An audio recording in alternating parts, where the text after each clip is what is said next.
Well, a dream I've had just about my whole life just came true. I've wanted LEGO minifigure Pokemon sets, and here we are. But this might be another case of be careful what you wish for. LEGO revealed 3 Pokemon minifigure sets, kind of, today, as well as some more late 2026 Pokemon sets.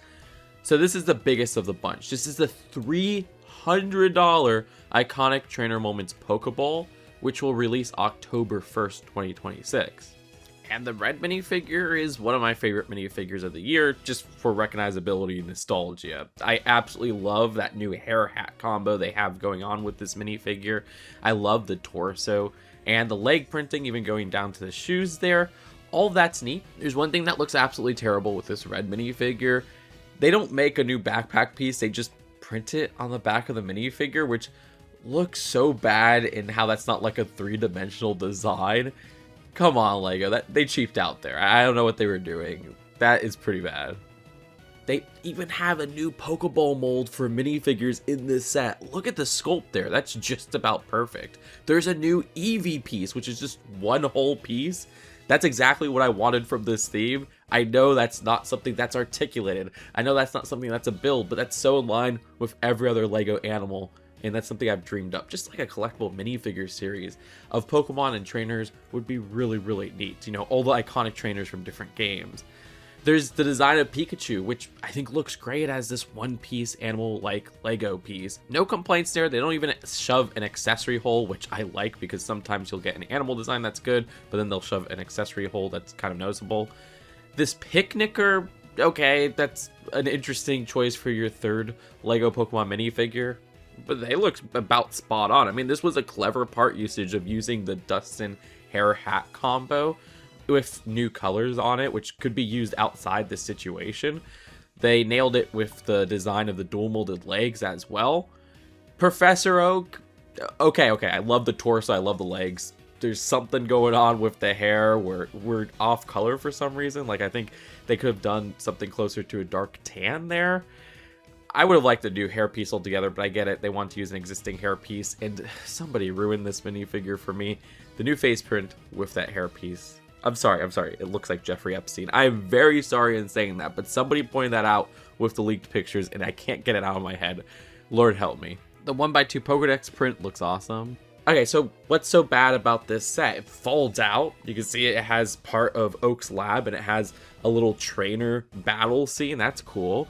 It's a round Pokeball, which seems to have better shaping than some other depictions of Pokeballs we'll get to in a bit.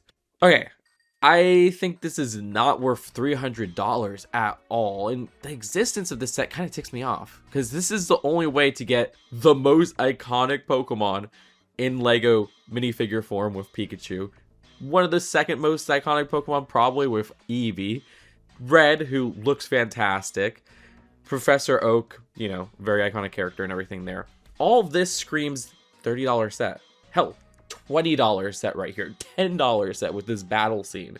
But LEGO's locking this to a $300 set for some reason. And the function here feels such a step down from, say, the question block LEGO Super Mario set, which I didn't love, but it's this set done so much better. That set was $100 cheaper. That was a $200 set back in 2021, and sure, it had 300-ish less pieces, but I feel like that had such more interesting usage of this hidden inside an iconic object idea than what we have going on here. So much of this is just dead space. Like, literally, again, this is something that looks like it should be like a $10 to $20 set. Then you have part of Oak's lab right here, which should be like, I don't know, a much fuller size, say $30 to $50 set or whatever. But LEGO pricing these days is just so bad. And while something like the Pokedexes, which I like that you get 2, are printed, notice that this uses stickers despite its premium price. Then you have all this black surrounding the Oak's lab that's incredibly distracting, and it almost looks like a framing of Oak's lab in this dark void right here. So much wasted space in this set, and it doesn't even feel like the play feature is very clever. It just kind of folds open. Okay. Again, I feel like the question block did so much better with this idea. I'm very disappointed in how this came out, honestly. The shaping for the Pokeball, like I said, does a pretty good job with the roundness of the design. I mean, when you look at some of the corners right here, it's a little bit off, but like the scale of this Pokeball is not in line with anything else from this theme. So you would just display this giant Pokeball, which isn't really intriguing to look at. And I like the design of, say, the Pokeball integrated into another set like the Pikachu set, which the Pikachu set has its own problems, but that's more with the Pikachu build. I like how the Pokeball is done there. The idea here just falls flat in so many ways, and it feels in no way justified of its $300 price tag. And it feels very scummy that LEGO is locking such popular things and such wanted things about this theme to this $300 set that could be without these specific things. Again, just release this section as a different set. Release this section, the Professor Oak's lab, as a more full different interpretation. And also they should have thrown in the starters in there. It's kind of strange. You got the 3 starter Pokeballs, but they don't throw in Charmander, Squirtle, and Bulbasaur, which who knows if we'll ever get those as one-piece animal like minifigure pieces. We're stuck with Smart Play, y'all. Enjoy that. Those are the cheap sets you'll get. Things are better with this Rayquaza set, which is $130 for 1,083 pieces. This is what I had in my mind for LEGO minifigure Pokemon sets. You got a little bit of a display part, you got an iconic trainer, and you got a minifigure scale Rayquaza going on there. The design of Rayquaza is interesting. There's some angles where it looks awful, like on the box, but then you'll get it with this display picture, and this looks just about perfect to me. But yeah, like this picture right here, it looks really good in my opinion. I love the printing on the face right there. I love how they do that mouth, which is so snake-like. It's adorable. I love how they use these tube-like pieces right here. You can see the printing on there, which is cool. The shaping is perfect and how it goes all the way down to the tail. I really do love the build here. I like how they interpret these clouds as well, and the Sky Pillar build is simple but effective. Now the exclusive minifigure of Zinnia, the design of which has so much good parts about it. Like, I love those legs right there. Those are extremely detailed. Like, that's LEGO Editions level of detailed legs. You can see how that's on the side and everything there.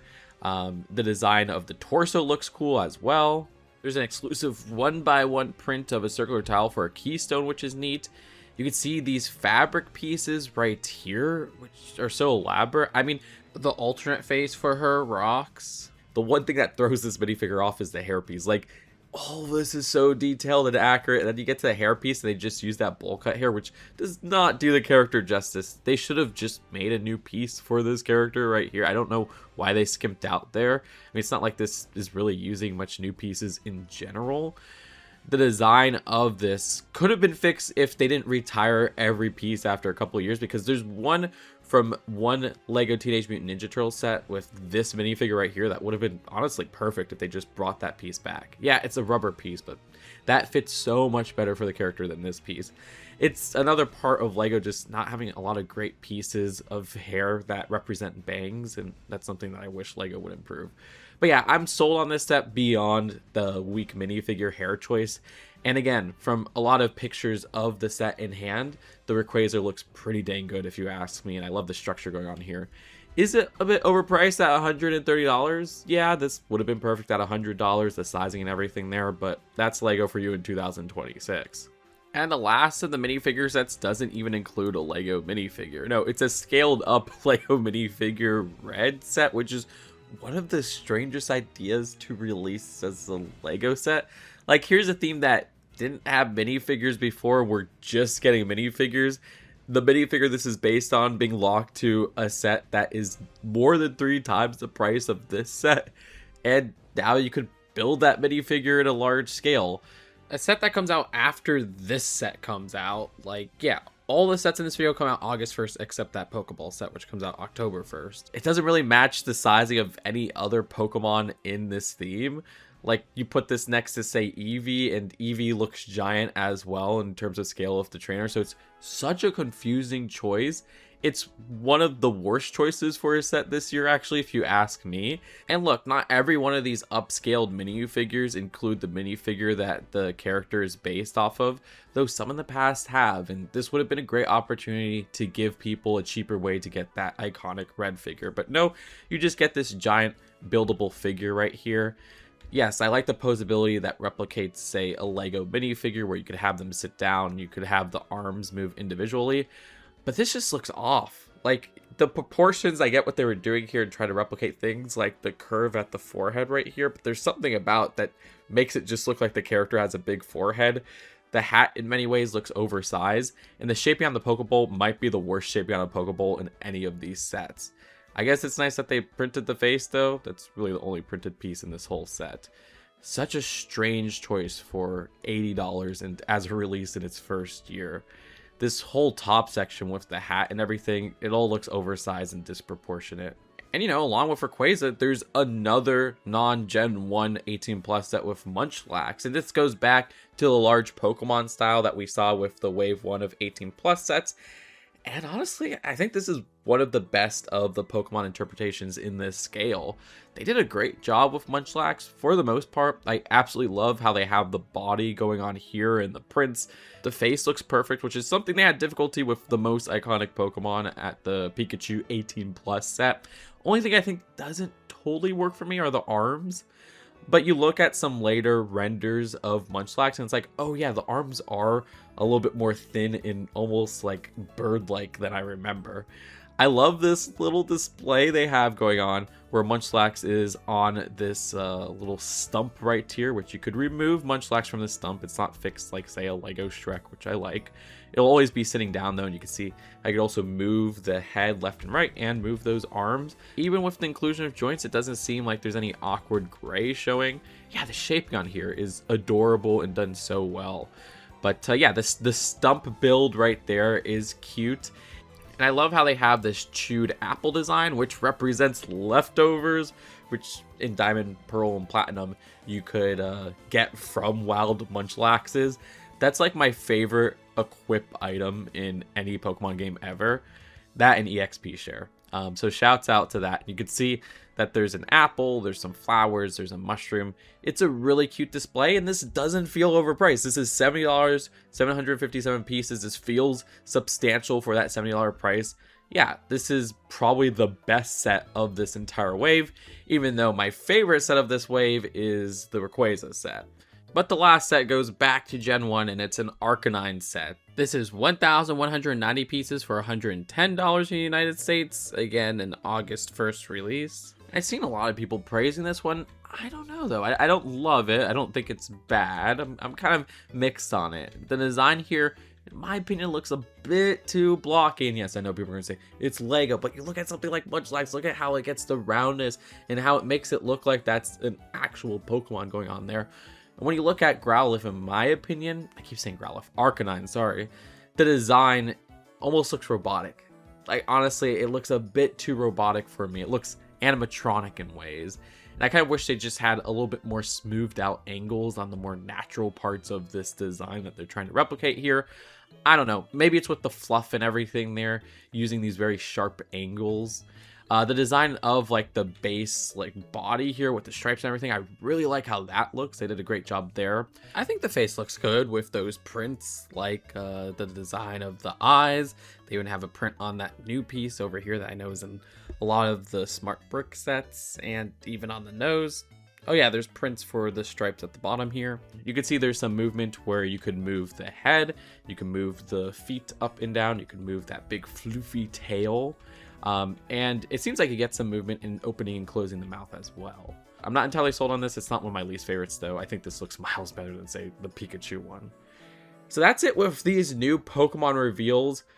I want Red, Pikachu, and Eevee in this set more than anything in this Pokemon line this year. Heck, more than anything in most LEGO releases this year. But I'm not loving this set, and I think it's quite a ripoff if you ask me. The Rayquaza set is more solid all around and more of what I'm looking forward to getting more of in this theme. But let me know what you think in the comments below. Do you agree? Do you disagree? Subscribe here for honest LEGO takes. If you enjoyed the video, click that like button, and I'll see you later. Peace out. Bye.